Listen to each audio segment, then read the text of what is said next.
তুমি মানুষের জন্য যতটা করবে, যতটা ভাববে, মানুষ তোমাকে ঠিক ততটাই সহজ মনে করবে। আমার মনে হয় প্রয়োজনে কিছু কিছু সময় না বলতে শেখাটা ভীষণ জরুরি। 6 বছর হয়ে গেছে আমার বিয়ে হয়েছে, তো বিয়েতে আমি যেসব গিফটগুলো পেয়েছিলাম সেগুলো সব আমার এখানে তুলে রাখা আছে। আর এখন আমার প্রয়োজন হয়েছে একটা কাঁসার বাটি। রান্নাঘরে কোনো কাঁসার বাটি না থাকার কারণে আমি কারোর ঘরে গিয়ে কোনো খোঁজাখুঁজি করিনি। আমি যেহেতু দেখলাম ওপরে আমার কাছে রয়েছে, সেহেতু আমি চলে আসলাম ওপরে কাঁসার বাটি পাড়ার জন্য। এটা একটু প্রয়োজন আমার। তারপরে নিচে গিয়ে রান্না বান্না সেরে এখন সোনাকে নিয়ে ওপরে চলে এসেছি। প্রচন্ড পরিমাণে তো গরম, ও একটু ফোন দেখছে। কালকে রাত থেকে ওর শরীরটা ভীষণ খারাপ, সেই জন্য এই কমফোর্টারের মধ্যেও বমি করে ফেলেছিল। সকালবেলা সেটাকে সুন্দর করে ধুয়ে দিয়েছিলাম। এখন যে পরিমাণে রোদ আর গরম পড়ছে, আমার এই কমফোর্টারটা কিন্তু একদিনেই শুকিয়ে গেছে। টানা 4-5 দিন প্রচন্ড পরিমাণে রোদ দেওয়ার পরে আজকে একটু স্বস্তির নিঃশ্বাস ফেলা যাচ্ছে।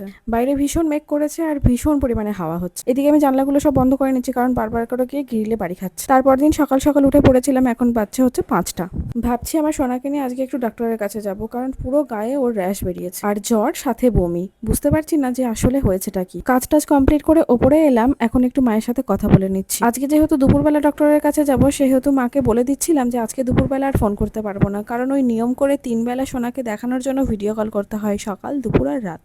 দুপুরে সেটা আর হবে না, আর আমার বাবা বাড়ি আসলে পারে বলবে ফোন করো, সেই জন্য বলে দিলাম যে আমরা কোথায় যাচ্ছি না যাচ্ছি। আর আমি এদিকে রেডি হয়ে নিয়েছিলাম, আমার ব্যাগের মধ্যে জলের বোতল, প্রেসক্রিপশন এগুলো সব নিয়ে নিয়েছিলাম। আর সোনাকে বলেছিলাম আমাকে একটা সোনা ভিডিও করে দাও। ও দেখো এই ভিডিও ক্লিপটা কিন্তু আমার নিয়েছে। প্রথমে ভেবেছিলাম চুলটা আমি ছেড়েই বেঁধে যাবো, কিন্তু এখন দেখছি যে বাইরে কি আর টিকতে পারবো না, সেই জন্য খোপা করে নিলাম। আমি আর সোনা দুজনেই পুরোপুরি ভাবে রেডি হয়ে গেছি, এখন ওর বাবার জন্য ওয়েট করছি, আসলে পারেই বেরোবো। ছেলেটা কখনো স্থির হয়ে বসে না, আজকে দেখো শরীরটা খারাপের জন্য চুপচাপ করে বসে আছে। কৃষ্ণনগরে আমি একে বেড়াকেই দেখাই, কিন্তু আজকে উনি বসেননি, সেই কারণে আমাদেরকে নবদ্বীপ যেতে হলো। নবদ্বীপে উনি বসেন। তার আগে ওর বাবার একটু কাজ ছিল পারুলিয়াতে, সেইখানে গিয়ে সেই কাজটা কমপ্লিট করে তারপর আমরা ডক্টরের কাছে যাব। আমাদের ওই 1:30 থেকে 2টোর মধ্যে যেতে বলেছে। ওর বাবা তো বেরিয়ে গেছে কি দরকারে, সেই জন্য আমি আর সোনা বসে আছি। আজকে সকালে না ঠিকঠাক করে আমার কিছু খাওয়া হয়নি, সেই জন্য ভীষণ পরিমাণে খিদে পেয়ে রাস্তায় একটা দোকান দেখে দাঁড়িয়ে কিছু খাবার কিনে নিল। আর এগুলো খেতে খেতে এখন আমি পৌঁছে যাব ডক্টরের কাছে। সকালে যদি কয়েকটা মুড়ি খেয়ে নিই, তারপরে আমার আর ভাত খাওয়ার মতো কোনো ইচ্ছা থাকে না। ঠিক 12টা-1টা যখন বাজে তখন পেয়ে যায় খিদে। তারপরে দেখো দেখতে দেখতে চলে আসলাম ডক্টরের কাছে। আমাদের আগে 2জন আছে, যেহেতু আমরা বেলা করে এসেছি সেই জন্য হয়তো সবার দেখানো কমপ্লিট হয়ে,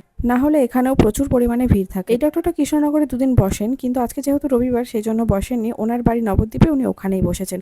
আর উপরে দেখো টিনের শেড করা, এতটা পরিমাণে গরম তোমাদেরকে আর কি। নবদ্বীপে আসলে আমরা এই দোকানটাতে দাঁড়াই ঝুরি ভাজা খাওয়ার জন্য, আজকেও তার অন্য